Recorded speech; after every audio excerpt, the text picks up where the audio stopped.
Dirilis Ertugrul TV সিরিজটির কথা অনেকেই জানেন। মুসলিম বিশ্বে হইচই ফেলে দেওয়া এই সিরিজটি নির্মাণ করা হয়েছিল তুরস্কের বিখ্যাত উসমানীয় সাম্রাজ্যের প্রতিষ্ঠাতা উসমান গাজীর বাবা আর্তুগ্রুল গাজীর গৌরবময় জীবনের উপরে। সম্প্রচারের পর তুমুল জনপ্রিয়তা পেয়েছিল সেটি। তবে আজ দিরিলিস আর্তুগ্রুল নয়, বলবো কুরুলুস উসমান নামের অন্য আরেকটা বিখ্যাত সিরিজের কথা। সেটি জনপ্রিয়তাও যে কোথায় সেটা বলে দিতে হবে না। আজকের এই পর্বে থাকছে কুরুলুস উসমান নিয়ে আমাদের বিশেষ আয়োজন। কি এর ইতিহাস, কি এর গৌরব গাথা, চলুন মূল আলোচনায় যাওয়া যাক। থাকুন ভিডিও শেষ মুহূর্ত পর্যন্ত।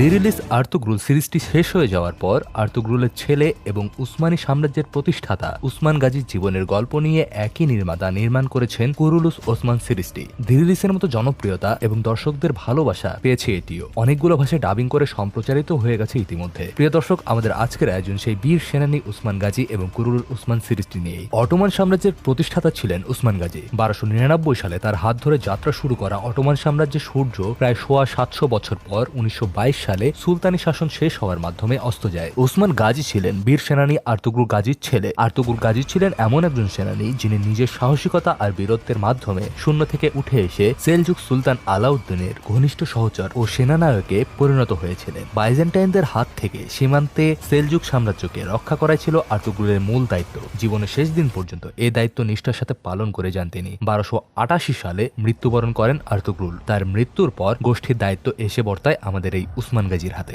বাবা আর্তুগুল গাজীর সাথে মানসিকতার দিক থেকে উসমান গাজীর একটা বড়সড় পার্থক্য ছিল। আর্তুগুল নিষ্ঠার সাথে নিজের দায়িত্ব পালন করে গেলেও কখনো আশেপাশের এলাকাগুলো জয়ের দিকে নজর দেননি। অন্যদিকে গোত্র প্রধানের দায়িত্ব নিয়ে ওসমান দেখতে পেলেন যে আশেপাশের অন্যান্য গোত্র প্রধানরা তাদের এলাকা বিস্তারে সচেষ্ট হয়ে উঠেছেন। এসব দেখে তিনি নিজেও তার এলাকার পরিধি বাড়ানোর প্রস্তুতি নিতে থাকলেন। মঙ্গল সাম্রাজ্যে কর পাঠানো বন্ধ করে তিনি স্বাধীনতা ঘোষণা করে দিলেন। 1300 সাল থেকে একে একে বিভিন্ন অঞ্চল জয় করতে শুরু করে ওসমান গাজীর নেতৃত্বাধীন বাহিনী। বর্তমানে তুরস্কের আশেপাশে বিরাট অঞ্চল জুড়ে গুরুত্বপূর্ণ দুর্গ ও নগর নিজেদের দখলে নিয়ে নেয় ওসমান বাহিনী। নবগঠিত অটোমান রাজ্যের রাজধানী হিসেবে বেছে নেওয়া হয় ইয়েনি শহরকে। সেনানায়ক হিসেবে উসমান গাজী ছিলেন প্রচন্ড ধুরন্ধর ও বুদ্ধিমান। গায়ের জোর যেসব জায়গায় খাটবে না এটা তিনি খুব ভালোই জানতেন। কোথাও হয়তো রসদ বা খাবার পৌঁছানোর ব্যবস্থা বন্ধ করে দিয়ে সেই শহর দখল করেছেন, কোথাও আবার রাতের আধারে চোরাগুপ্তা হামলা চালিয়েছেন, আবার কোথাও দিনের আলোতেই বাহিনী নিয়ে গিয়ে দখল করেছেন। ধীরে ধীরে বিস্তীর্ণ এলাকা তার দখলে এসেছে। বয়সজনিত নানা অসুস্থতার কারণে ধীরে ধীরে অক্ষম হয়ে পড়েছিলেন ওসমান গাজী। 72 বছর বয়স পর্যন্ত শাসনকাজ চালানোর পর নিজের ছেলে ওরহান গাজীর হাতে দায়িত্ব সঁপে দিয়ে তিনি অবসরে গিয়েছিলেন। মৃত্যুর আগে তিনি ছেলেকে উপদেশ দিয়ে গিয়েছিলেন ন্যায়ের পথে থাকতে,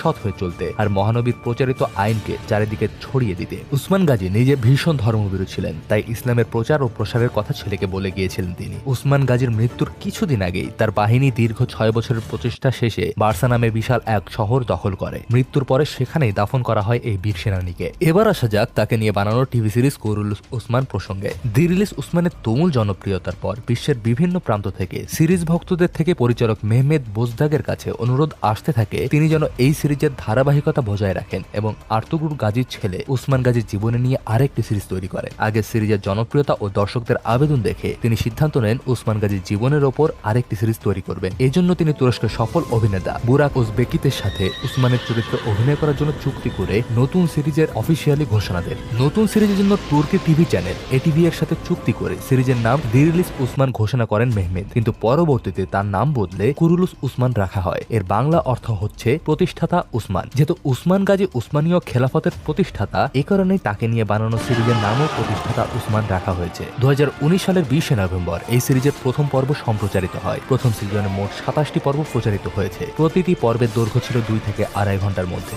এই সিরিজটিও সম্প্রচার শুরু হবার পর থেকেই জনপ্রিয়তার তুঙ্গে অবস্থান করছে। কুরুলুস ওসমানের প্রথম সিজনটি সারা বিশ্বে প্রায় কয়েক মিলিয়ন মানুষ দেখেছে। বাংলা ভাষায় ডাবিং করা কুরুলুস ওসমান পাওয়া যায় ইউটিউবেই। স্পয়লার হতে পারে বলে পুরো গল্প বলছি না, তবে প্রথম সিজনে সেনানায়ক হিসেবে উসমান গাজীর আভ্যন্তরীণ ও বাহ্যিক সংগ্রাম এবং তিনি কিভাবে উসমানীয় রাজত্ব প্রতিষ্ঠা ও নিয়ন্ত্রণ করেন সেগুলো দেখানো হয়েছে। এছাড়াও বাইজেন্টাইন এবং মঙ্গলদের বিরুদ্ধে উসমানের সংগ্রাম এবং কিভাবে তিনি ওই দুই সাম্রাজ্যের বিরুদ্ধে রুখে দাঁড়িয়েছিলেন এবং তুর্কিদের সম্মান ফিরিয়ে আনতে রেখে এবং একটি সার্বভৌম রাষ্ট্র প্রতিষ্ঠার মাধ্যমে সুলতানি শাসন ব্যবস্থা প্রতিষ্ঠায় সক্ষম হয়েছিলেন সেসবই বর্ণনা করা হয়েছে সুনিপুণভাবে। খুব শিগগিরই এই সিরিজের দ্বিতীয় সিজন মুক্তি পাবে। উসমান গাজীর বীরত্ব গাঁথার আরো নানা দিক জানার জন্য এই সিজনটি দেখতেই হবে। দিরিলিস আর্তুগ্রুল বা কুরুলুস উসমানের আগের সিজনের মতো এটাও যে তুমুল জনপ্রিয় হবে তাতে কোনো সন্দেহ নেই। তো দর্শক, শেষ করছি এই পর্ব। কমেন্টসে জানান আপনার মতামত। ভিডিওটি ভালো লেগে থাকলে শেয়ার করার অনুরোধ থাকবে।